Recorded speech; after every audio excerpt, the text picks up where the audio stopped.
Bonjour à tous, bienvenue sur la chaîne de Keobiz, je suis Hugues de Sampigny, expert comptable. Nous avons vu dans de précédentes vidéos le compte de résultat, le bilan, les comptes annuels. On va parler maintenant du dépôt des comptes. Petit rappel pour ceux qui n'ont pas vu les vidéos en question, qu'est-ce que les comptes annuels? Les comptes annuels, c'est 3 éléments. Un compte de résultat, un bilan et une annexe en fonction de la taille de l'entreprise. Comme vous le savez, le compte des résultats, c'est l'image de la performance, la photo de la performance de votre entreprise sur une période donnée, en général l'exercice précédent de 12 mois. Et le bilan, c'est une image patrimoniale de votre entreprise à un instant donné, le 31 décembre de l'exercice précédent, si votre date de clôture est le 31 décembre. Une fois que vous avez établi vos comptes annuels, vos bilans, comptes de résultats et annexes si besoin, il sera temps de demander à votre expert comptable ou à votre comptable en interne d'établir le juridique annuel et ensuite de faire le dépôt au greffe de vos comptes annuels. Par ailleurs, cette obligation légale est sous-tendue par le besoin d'information des tiers de l'entreprise. C'est ce que veut la loi. Elle veut que les tiers, banquiers, clients, fournisseurs, salariés, puissent s'informer de la santé de l'entreprise. C'est pour cela que cette obligation existe. Qui est concerné par le dépôt des comptes annuels?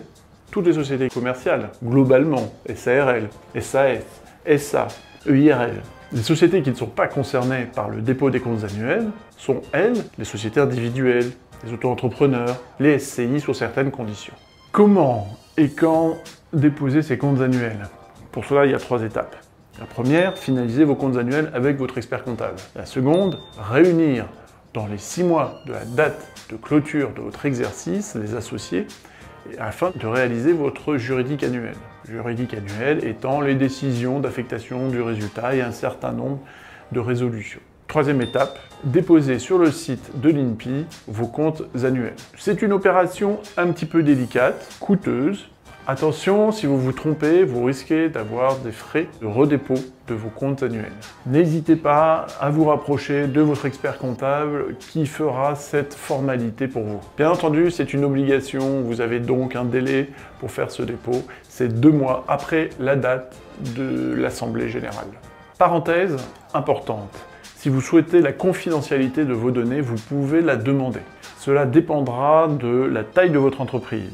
3 critères, le total bilan, le chiffre d'affaires et le nombre de salariés. Si vous êtes en micro-entreprise, que votre bilan fait moins de 350 000 €, si votre chiffre d'affaires fait moins de 750 000 € et si vous avez moins de 10 salariés, vous pouvez demander la confidentialité de vos données.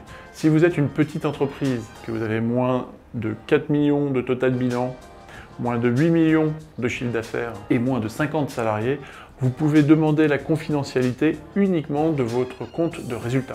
En conclusion, le dépôt des comptes est une obligation, mais au-delà d'une obligation, c'est aussi pour vous l'opportunité de prouver à vos clients, fournisseurs, banquiers de la solidité de votre entreprise. Chez Keobiz, nous vous aiderons à réaliser cette formalité qui est un petit peu technique et si vous ratez certaines étapes au sein de l'INPI, cela peut vous coûter un petit peu cher. Nous vous accompagnerons dans ces démarches. Merci d'avoir regardé cette vidéo.